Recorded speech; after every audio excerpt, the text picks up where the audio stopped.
So, coming to next question, Puneet, now is ransomware, right? It's attacks are rising, and practically legally, how do companies actually end up paying ransom, and what risk does that they open them to?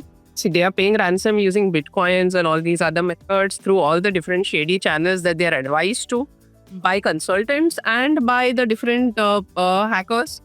And they're going ahead to pay ransom in those modes. Sometimes there are some cyber insurance companies that say we will cover this. I have no idea how they can ever cover, because paying for extortion itself is illegal. How can any cyber insurance cover paying for extortion? So how can ransomware be covered in that is a big, big question mark. So I also find it very, very questionable. Believe me, I find this aspect of cyber insurance pertaining to ransomware and these payments of ransomware absolutely shady. And I'm quite certain the tax departments also do. So it's a matter of time. See, the last 3-4 years, these cases are happening more. The tax departments are awake for almost 9 to 10 years, even after that, when they can keep getting into this. So I am quite certain everybody finds it odd and shady. It's not just me. And the regulators also do. It's just that the pickup time has not come for it, which soon it possibly may. Right, exactly. So it's like even now, even insurance covers. You brought away important points. Is cyber insurance. There are cyber insurances that are covering ransomware payments, and how can you cover paying for an extortion is another very big question. Because I have had clients actually who have come up to me, organizations who say, this insurance, cyber insurance is better. It's covering ransomware payment for me. Like, how in this planet would they cover your extortion payment really? And so either it's a sham that they are saying it, and then at some stage, maybe later with some proviso, they will refuse the clearing. Or if they really go ahead and clear it, then they will be under the radar of the regulators for sure. So Exactly. Yeah. I don't have the answer myself. Very, very strange, very astonishing, actually. Now, experts say most cyber fraud, is preventable, right? Now, what are the 3 top things an organization must stop doing immediately if they want to stay silent safe? See, it's necessary that you need to, one thing I will tell you that they should stop, and the other things that they should do. So the first thing they should stop is, stop thinking if it's Western, it's better or it's good. You need to understand the same flaws of tech exist over there. Many times, some of the technology may have nation-backed issues also. The way we have seen with Microsoft, we have seen with all of these, how exactly they can pull a plug and your entire organization and business can just shut down, despite there not even being any form of war situation with the United States. So there are so many geopolitical factors that exist. So you need to stop thinking what is Western is better. So, for example, if there's a Western instant messaging app that's better, no, those apps are having serious issues of privacy. And, whatever is Indian is flawed. There is a major, mindset issue that is there where we believe that, Indian applications tech is having an issue. The Western is more advanced. And honestly, that leads to Indian companies not developing enough, not getting the opportunity enough. And actually, the people in all the foreign companies are Indians who are developing. So we in India also have that same expertise. But we don't trust our own fellow people here. But the moment they sit in a company which has a foreign name, we start trusting their applications. So, that's the first thing we need to stop doing. The things that we should do, I will tell you 3 for sure. One is have offline verification methods.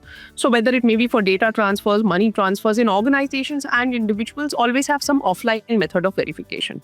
Your phones may be compromised, messages may be compromised, emails may be compromised. We live in such an age that anything and everything can be compromised. So having a proper offline verification protocol is something which is very, very important. Data backups. To go primitive, actually, like how we used to do earlier. Yes.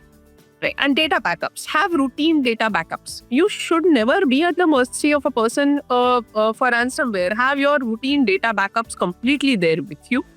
And data backups in India. Data backups again in another country can pose further challenges. So data backups within in your own geographical area is something which is necessary to ensure your business continuity. So that is something organizations should seriously look into. And vet your service providers. So they could be the biggest moles. They could be the people who are actually letting you down. They are the people who could be the, moles in the entire story. So it's very important. Don't get carried away by the pricing. Don't get carried away by them being, whatever kind of profiles they may provide to you. You need to ensure, are they trusted? You need to ensure, are they having proper India base? And not just that, do they have your interests best in mind? Or it is only their commercial capitalistic interests? in India, we are a socialist economy. Even as companies, when we operate, nowadays companies are going the capitalist way, seeing the Western world. But, originally that is not how we are. So even now, I would say a large number of companies fully don't work the capitalistic way. There are a large number of corporates working that way. But even then, the socialistic methodology is still there in a large number of organizations in India, wherein trust is there, wherein it is about, ensuring we don't want to wrong the people whom we are serving. We don't want to wrong our employees. That entire mindset is there. We don't want to, give out products or things which are detrimental to the other person. Right. That mindset has not yet completely, it started percolating, but not to the extent that, we don't care about our customer, that kind of a concept. We can just, left, right, reach our customer. That is not the mindset that is still there. So I think there we need to be very safe with who are the people we are dealing with. What are their ethics? What are the service providers' ethics, mindset, trustworthiness, entity, authentication, background, and allegiances? All of these should be well understood. Absolutely. I'm sure. When you have a service provider, basically it's like you are marrying your company's certain parts to him. For you to really do that, it cannot be just based on a price point or a good brochure or that he has so many clients. There have to be multiple other integrity factors that need to be seen. Which is very integral. Yeah, very, very important factor. Now, Puneet, you already touched on cyber insurance. My other question is cyber insurance, as you mentioned, is on the rise, as we all know right now, but often misunderstood. So how should organization view it? Just as a backup or the strategic part for business continuity? At this point of time, it is a bit of a gray area, believe me. So I know a large number of organizations which have taken these policies, but when it comes to payout, there are multiple challenges. So whenever you go for these policies, it's very, very important that they need to be studied well before entering into, understood well, and the challenges of payout are there. Believe me. So when you take it all is good. When something goes wrong and you need to claim is where the challenges comes. I would say it is a very gray area in India at this point of time. It's a developing space yet to develop. And I hope it would soon, have some form of further development, and then it could be a mature product. There's a long way to go there. Yeah. Okay. Now, with DPDP coming into, in action, Zomato now seeks explicit consent before, sharing customer phone numbers due to DPDP compliance. How will this impact the common customer in the everyday digital transaction and interactions? I don't know. There are some in India, somehow over the years, we've gotten used to more convenience over privacy. Right. So the main challenge that comes over here is with convenience over privacy. In a normal situation today, would you give your mobile number to somebody you don't even know? Yeah, but the moment there is an app interface, we are doing exactly just that. So the problem is, of Indian mindset of absolutely trusting. We need to understand, that's where I say service providers need to be vetted. Even as an individual, you need to really vet who are your service providers and consider whether the convenience at the cost of, your safety is necessary or not. It's a call that you need to take. I don't say Zomato may not be having the right DPDP practices they take. But in general, there are so many service providers in the market, and how many of them are genuinely having the right practices? So as an individual, when you are going ahead to, let's say, even order a dish, you need to consider that, the convenience versus the privacy angle. And additionally, what are these trusted service providers for me? Are they proper to be able to, fit my needs in this? Considering how we are, the way we are in India, you also mentioned very trustworthy country. Like in terms of we are not yet the complete capitalistic kind of mindset, even in an individual is not there.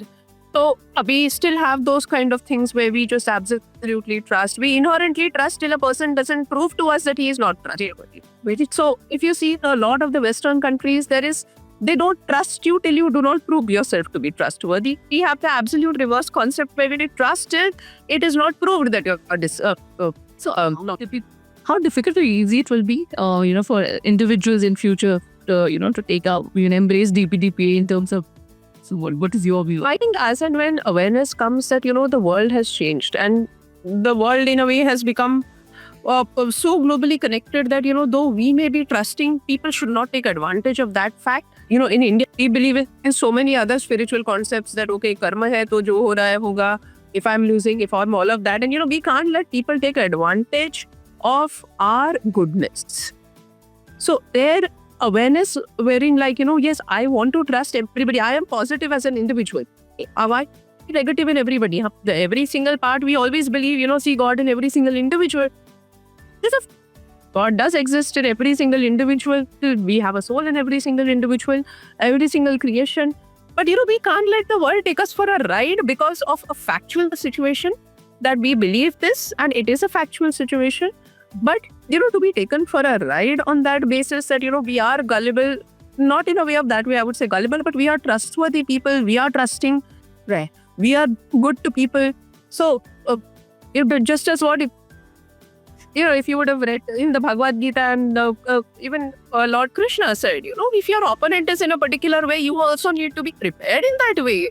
You can be fully with dharma, but your opponent is not at all complying to dharma, then you cannot just get cut, right? You also need to. Right. So I'm sure there's a lot of effort has to be put in terms of the mindset to be changed. We need to understand everybody is not going to be righteous. Every person we are going to come across may not have the right interest for us in mind. Every person doesn't believe in the karma theory also, that if he does wrong to us, he will suffer. Yes. He may not. Yeah, you'll see right.